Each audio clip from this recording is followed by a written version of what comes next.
Welcome to the Empowered Flow podcast. I'm Tris Alexandra, holistic clinical nutritionist, women's health and menstrual cycle educator, and mama. Join me and experts in nutrition, fitness, mindset, and holistic healing as we explore conversations to open your mind to a different way of thinking on all things women's health, hormones, periods, cyclical living, and fertility. Whether you're seeking knowledge, inspiration, or a supportive community, you've found your tribe. Let's dive in. Hello, beautiful humans. Tris here for a solo episode.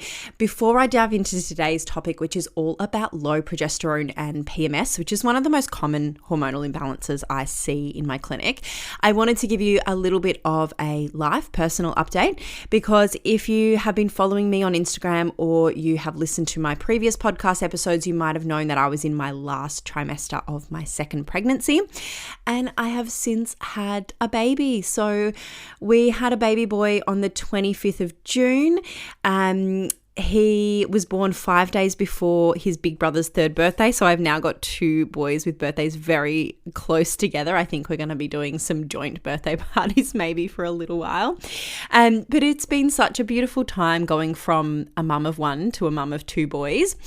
And I think, for anyone who's had a baby, that the first, at least few weeks, the first few months really are just such a blur of like sleepless nights and just, navigating all the newborn things again. But I would say second time around, it just feels a lot easier I don't mean to say, parenting and motherhood has always got its challenges as well as, the most beautiful and all the beautiful emotions that it brings as well. But it feels easier. I don't feel as, worried or stressed or anxious about doing all of the things and getting everything right like I did the first time around. I feel like second time it's just been this sense of like trusting and knowing, trusting my intuition and trusting my mothering instincts of just doing what I feel is right. I would say the hardest thing has been navigating with our eldest. He's just turned 3. He's been absolutely beautiful with his little brother. He gives him lots of love. Like, he's very loving and kind in his nature. But I can also tell he's also quite sensitive, and there's just been some really big emotions with him, just some massive meltdowns over, seemingly, I don't want to say nothing. It's obviously not nothing to a toddler, but, seemingly nothing things. He had a huge meltdown this morning, did not want to go to daycare, which he normally just is not fazed or bothered by.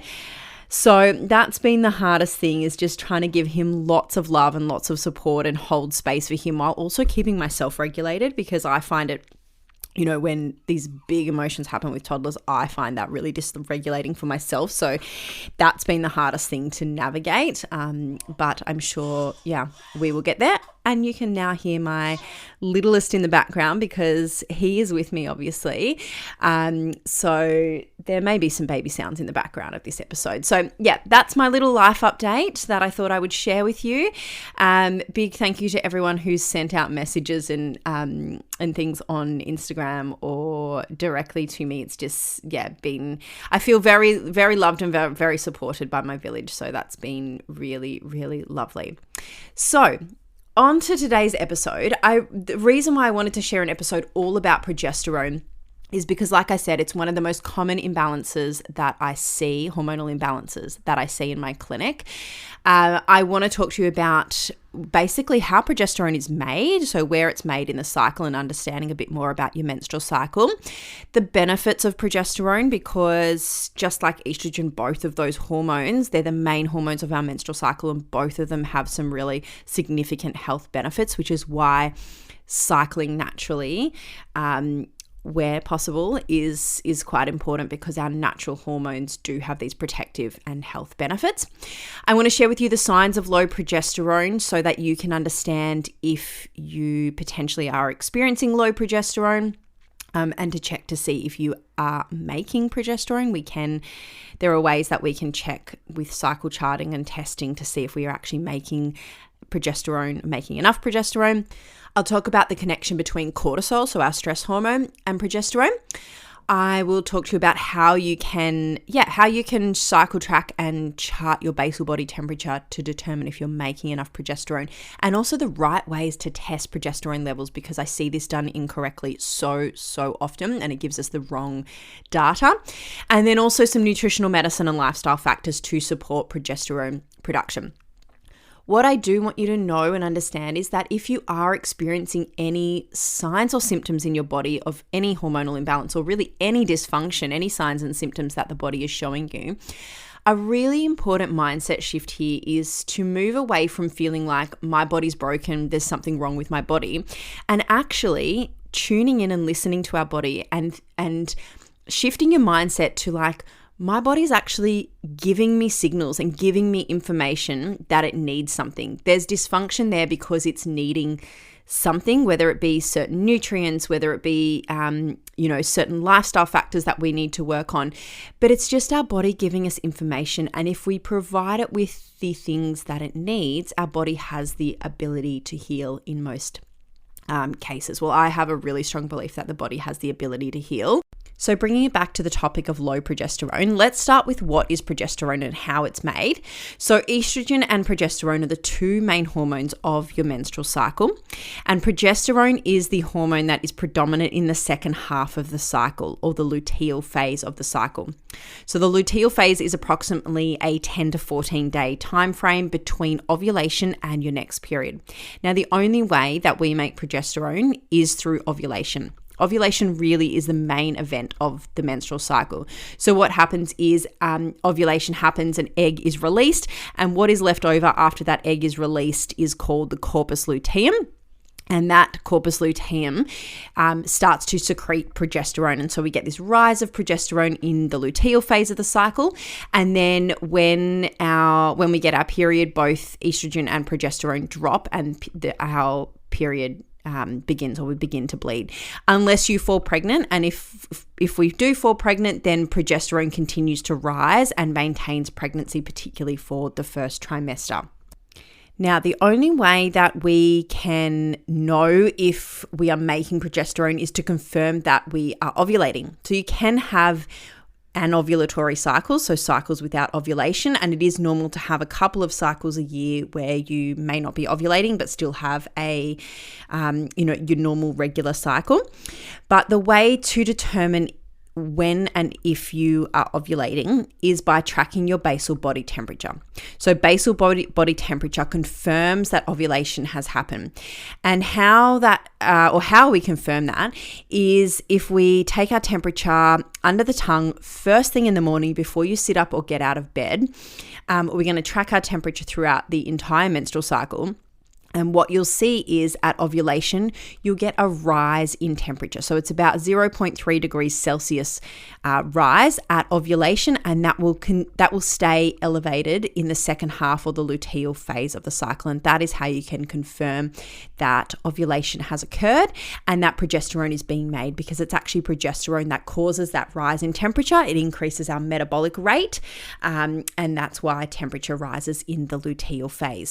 Now, when we are tracking our basal body temperature, or BBT, another important thing to track is that your luteal phase actually goes for 10 to 14 days. Actually, preferably 12 to 14 days is optimal.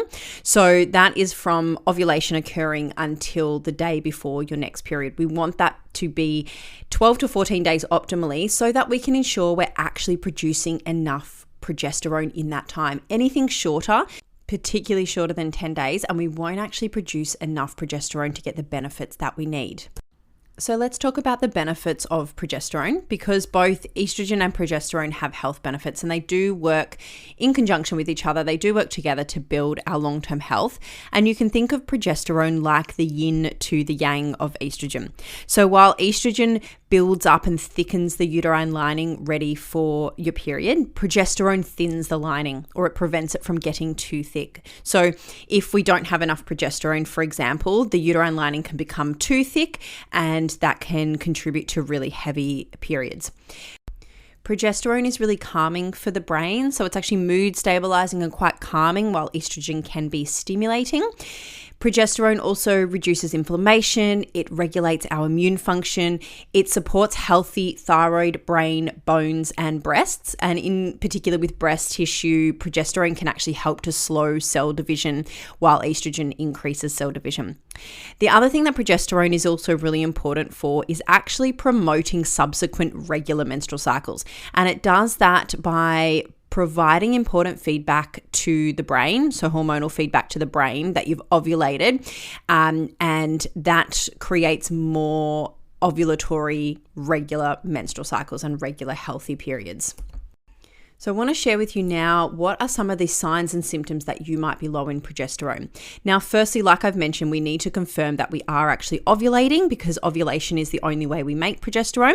But even if you are ovulating, there is potential that you might be low in progesterone. And I'll talk about the reasons why we may not be making enough progesterone.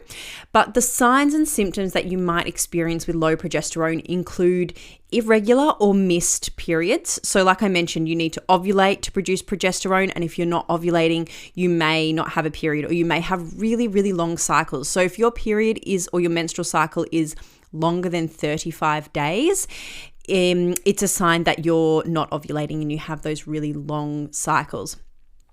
The second sign that you might experience with low progesterone is spotting during your menstrual cycle. So that might be around ovulation. It might be, really any time during your menstrual cycle. If you're spotting before your period, not including the day before your period, because that can be quite normal to experience a little bit of spotting and then bring on your full bleed. But if you're spotting any other time in your cycle, it's typically a sign of low progesterone and potentially high estrogen. Probably one of the most common signs I see of low progesterone is mood changes. And really specifically, this will be mood changes in the luteal phase of your menstrual cycle or the week before your period. And it might be experiencing like moodiness, irritability, anxiety especially, or feeling really stressed or feeling sort of more stressed towards things that you wouldn't normally feel stressed about, feeling angry, feeling fatigued or depressed. Any of those mood changes leading up to your period can be a sign of low progesterone. Typically, we see that alongside other PMS symptoms. So that might be feeling like really bloated. Sure, a little bit of bloating is normal, but feeling like really bloated, having breast tenderness, headaches, water retention in your legs or arms or your fingers or toes. They're all signs of PMS and they can be associated with low progesterone as well. Another sign of low progesterone is difficulty with sleeping. So troubles having like a good quality night's sleep or having like deep sleep, particularly in the luteal phase again of your menstrual cycle. And that can be because having low progesterone can be associated with decreased parasympathetic brain activity. So that rest and digest state that gets you into that nice, calm, low cortisol state so that you can get into deep sleep. And that will again happen specifically in the luteal phase of your menstrual cycle. Some other signs of low progesterone can be skin breakouts, particularly before your period. And then also just to note, if you are in your late 30s or in your 40s, you're getting into the time phase of perimenopause. And you may not be in perimenopause yet. Perimenopause can span like a really long, anywhere up to 10 years before you actually hit menopause. But quite often I start seeing women in their late 30s or early 40s start to experience the changes that happen in perimenopause. And one of the biggest changes that happens is progesterone starts to drop as estrogen starts to fluctuate. So it can become either high or low or fluctuate between the two. So often in that time period of our lives, we experience low progesterone and you'll get a lot of those symptoms that I've just mentioned.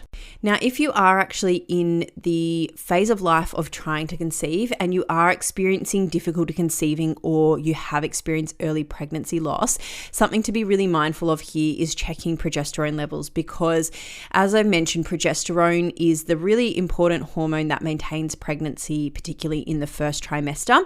And so if you are experiencing these challenges around fertility, then progesterone definitely should be something that should be tested.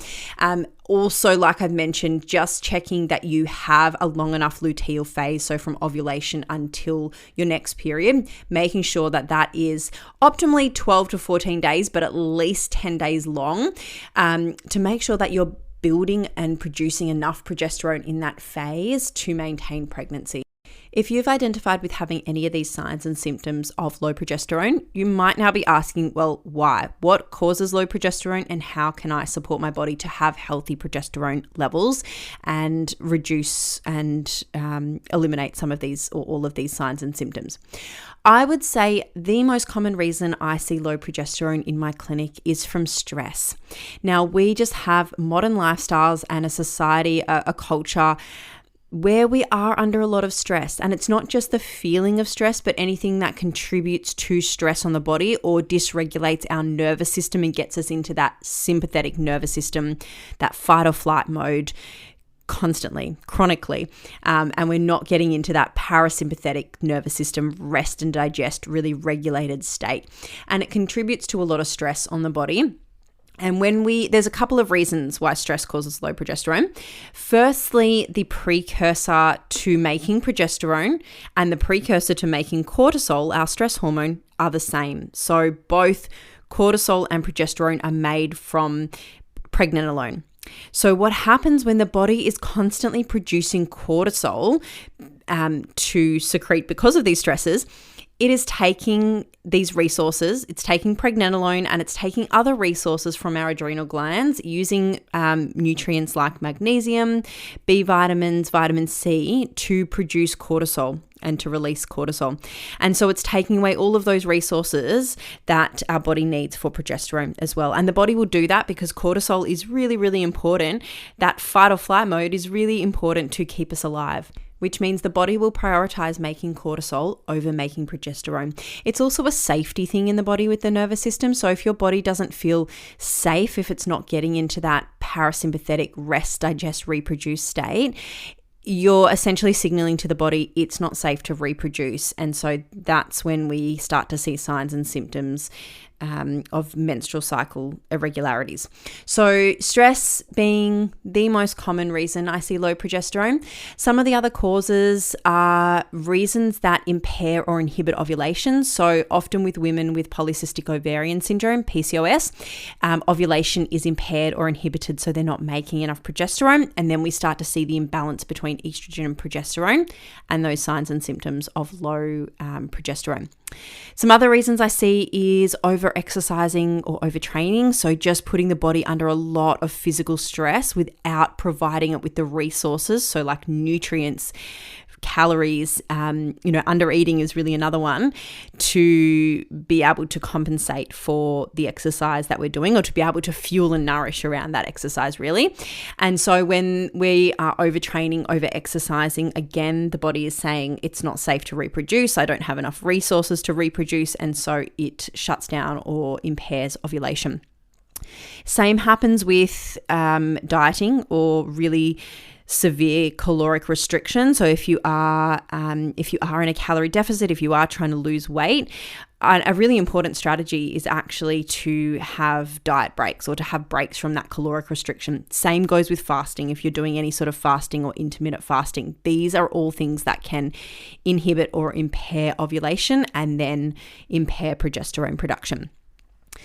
There can be some other reasons as well. So other hormone imbalances, things like elevated prolactin, that's something that needs to be checked. If there's chronic low progesterone, hypothyroidism or any thyroid dysfunction can also contribute to ovulatory disorders and contribute to low progesterone, and same as hypothalamic amenorrhea, and that is missing or absent menstrual periods, and that really is again because of that dysregulation of the HPA axis, hypothalamic pituitary adrenal ovarian axis. I know that is a mouthful, but the HPA axis, I've spoken about this before. It's the connection between the brain, the adrenals, and the ovaries. That signals all the hormones of the menstrual cycle and signals ovulation to happen. So there, I would say the key reasons that progesterone is low. Now, before I dive into some of the nutritional medicine and lifestyle factors that we can use to support progesterone production, I actually want to talk about testing progesterone. Now, I've spoken about cycle tracking and using BBT charting or basal body temperature charting to determine if you are actually ovulating and then producing progesterone, to determine that your luteal phase length is long enough. The other thing that we can do is actually test our progesterone levels. And I wanted to talk about this because one of the most common mistakes I see with testing hormones is getting the progesterone test wrong or getting it done at the incorrect time of your cycle. Now, often when you go to a doctor, they will tell you to test progesterone on day 21 of your cycle. And actually, in fact, many, many times I've had clients not even be told that they need to test it at a certain time of their cycle, and they will just randomly go and get a blood test for progesterone at any time of the cycle, which does not give us the information that we need. So like I've mentioned, progesterone's only made in the luteal phase, and it actually peaks mid-luteal phase. So it peaks 7 days post-ovulation, and that peak is where we want to test progesterone. So progesterone can be tested via a blood test. We want to see what that peak of progesterone is to make sure that you are making enough. Now, testing on day 21 of your cycle is helpful only if you ovulate on day 14, because day 21 is 7 days after ovulation. But not everyone ovulates on day 14. In fact, quite a small number of women ovulate on day 14. It is just the textbook standard of when your app will tell you that you ovulate, or when, we're told that ovulation is day 14 and everyone has a 28-day menstrual cycle, which in fact is incorrect. So in order to test progesterone properly, you need to determine when you have ovulated. And to determine ovulation, we need to track our temperature, our basal body temperature. The other way you can test for ovulation is using an ovulation predictor kit, an OPK. Now, just something to know with OPKs is that they are only predicting that ovulation is going to happen. So OPKs are basically testing for a hormone called luteinizing hormone, or LH, and LH rises just before ovulation. And so those strips are basically testing, do you have high levels of LH? And if you do, then we think ovulation is going to happen. It doesn't actually confirm that ovulation has happened. Yes, most of the time, if you have a regular cycle, if you've used an OPK, it gives you a positive. It's saying that you've ovulated, and then, sort of around that 12 to 14 days later, you get a period. Then it was likely correct and you've ovulated. But there are many times where I see women with irregular cycles where their body has attempted to ovulate more than once in a cycle. And so that's where we've just got to be a little bit cautious with OPKs. Yes, you can use them, but the most accurate way is charting your temperature. So just back to the blood test for progesterone, it is best to be taken 7 days post-ovulation, and that's when we'll see the biggest rise in progesterone, and that's when we want to test that your progesterone levels are sufficient. So lastly, let's talk about how we can support progesterone production through nutritional medicine and lifestyle factors. Now, the first and absolute key way to support progesterone production is to support healthy ovulation. And I know I've mentioned it 1,001 times in this podcast that we need to ovulate to make progesterone. So to support progesterone production, we need to support healthy ovulation, and we need to identify and address any reasons that we might be that might be impairing or inhibiting ovulation from happening. So I've mentioned a lot of those. So stress being the number one, which means one of the biggest lifestyle factors to support progesterone production will be your stress management. So whatever that looks like for you, whether it's meditating, journaling, whether it's walks in nature, whether it's exercise, whether it's, a warm bath, whether it's counseling or energy therapies, there are so many ways that you can support or that you can address and manage your stress, your emotional, mental stress. And it really is about what works for you. This is kind of where it's about tuning into your needs and working out what works for you, because it's all well and good for someone to say, oh, you have to meditate to manage your stress, or you have to journal to manage your stress. But if you sit down to meditate and that makes you more irritated and stressed and it's just not your thing, it's not really going to work and address and manage your stress. So it's really about finding ways to reduce and manage your own mental and emotional stress. Some of the other obstacles to ovulation that we need to address include, if you do have thyroid dysfunction, we need to look at that, test that, address that. If there's any inflammation in the body, like so many people are walking around with a lot of inflammation because of environmental toxins, because of our food system, so many reasons, we need to address inflammation because that can impair ovulation. Insulin resistance is another big one. So particularly when I work with women with polycystic ovarian syndrome or with any form of insulin resistance. Insulin resistance can also happen a lot in perimenopause, so just something to be aware of there. So we need to address the insulin resistance through nutrition and lifestyle to support healthy ovulation, and also nutrient deficiencies. That's a really, really big one, and it goes hand in hand with undereating. Now, undereating, it is really, I see it often. I think as women, we don't realize how much we need to nourish and fuel our bodies. And we are also bombarded with the notion of like, move more, eat less, be smaller, lose weight. Like we are bombarded with all of this diet culture that undereating is really prevalent. So we need to address our undereating. We need to make sure that we're fueling and nourishing, and that we're also getting in a lot of nutrient dense foods to get in the nutrition that we need to support healthy ovulation. Like I mentioned, if the body feels any form of stress, whether it's mental, physical, emotional, it's going to impair ovulation. It's sending the signal to the body that it's not safe, don't ovulate, don't reproduce. Now, when it comes to nutrition and nutrients in particular, to support ovulation and to support progesterone production, there's a few things that we need to address. Number one is making sure that we are fully nourished with enough calories, with enough protein, carbohydrates, and fats. So getting that balance of macronutrients right is really important. And I talk a lot about macronutrient balance and blood sugar balance. Blood sugar balance I've spoken about before, because when we, are either high or low in blood sugar levels, particularly low, we produce cortisol. And I've talked about the link between high cortisol and producing cortisol, and then that impacting progesterone production. So blood sugar balance, macronutrient balance, really, really important. Some of the specific nutrients that help to support progesterone production are magnesium, vitamin B6, zinc, and vitamin C. Now, magnesium, vitamin C, and B6 all get depleted quite heavily under any stress. So they get depleted through the adrenal glands. And so we need to replenish those to support progesterone production. And then zinc is just a really important nutrient that supports hormonal production. So it's really important that we're making sure we're getting enough of each of those nutrients. Getting them through the diet and through food first is a really important approach. And then often I will use supplementation to ensure that we're getting a therapeutic dose. And what I mean by a therapeutic dose is quite high levels of nutrients that have a biochemical effect on the body. So when you are zinc deficient or magnesium deficient, or deficient in B6, we are missing out on the nutrients required for progesterone to be produced or for ovulation to happen. And when we use supplementation in a therapeutic dose, it is actually having a biochemical reaction.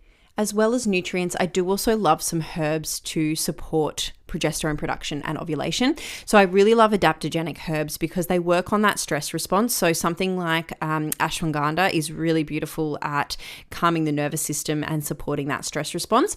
And then I do also like Vitex, which is also known as chaste tree, and that helps to promote ovulation. So it helps to increase luteinizing hormone and stimulate ovulation. Now, really importantly, when it comes to nutrients and herbs, particularly when you're using them in therapeutic doses, it should be under the guidance of a practitioner. And that's because there are numerous reasons why you should or shouldn't use these nutrients. And there's times when, specifically for Vitex, there are certain instances where Vitex shouldn't be used, particularly for women with like polycystic ovarian syndrome. So I'm just sharing this as information for you, and just know that it's not personal advice, and you should talk to your healthcare provider, your nutritionist, your naturopath to get some further support using these nutrients and herbs. Lastly, the other thing I wanted to talk about was just correcting any other underlying reasons that ovulation is not happening.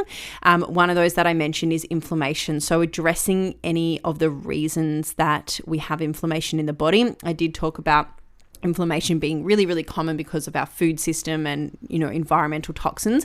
But some of the other reasons can be gluten or dairy sensitivity, could be histamine issues, so like mast cell activation syndrome or histamine issues, could be leaky gut or dysbiosis in the gut, thyroid dysfunction and insulin resistance, and they can all contribute or cause inflammation in the body. So lots of information on progesterone and low progesterone today. I hope that was really helpful for you. As always, if you've got any questions, please reach out to me on Instagram at trisalexandranutrition, or you can send me an email at hello@trisalexandranutrition.com. I did also talk a lot about basal body temperature tracking or cycle tracking. If you are interested in learning more and accurately tracking your cycles and understanding how to chart basal body temperature, cervical mucus, understanding your menstrual cycle, and also syncing your nutrition to your cycle to support healthy progesterone levels, healthy estrogen levels, support a healthy cycle in general, I have a masterclass called Sync Your Cycle. I'll share a link in the show notes. It is a 75-minute masterclass, and it will really introduce you to all of those concepts and teach you how to start tracking your menstrual cycle, charting your temperature, charting your cervical mucus, and using nutrition to support your cycle. And it is only $37. It's a really great introduction to help you with that. So link in the show notes for that. If you are also looking for a wearable basal body temperature device, I love and use Temp Drop. So I've used that for many, many years. I did used to use a digital thermometer, but Temp Drop is so much easier because it's a wearable armband that you pop on your arm overnight. It takes your temperature and gives you the average temperature overnight, and it syncs to an app. So it means that you don't have to worry about, one, remembering to take your temperature as soon as you wake up in the morning, before you sit up, before you get out of bed. You don't have to wake up at the same time every morning to take your temperature. So it's a lot less stress. It just makes things a lot more seamless and a lot more effective for charting.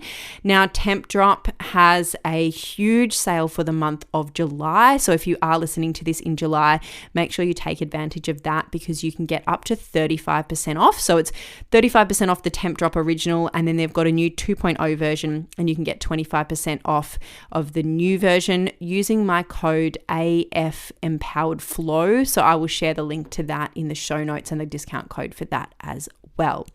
Hope that was helpful for you guys, and enjoy the rest of your week. Thanks for joining us on the Empowered Flow podcast. If you enjoyed today's conversation, I'd love you to share it with a friend and take a moment to rate, review, and subscribe. Your support means the world and fuels our mission to empower women everywhere. You can also reach out to me on Instagram at trisalexandranutrition. Sending big love. I'll catch you in the next episode.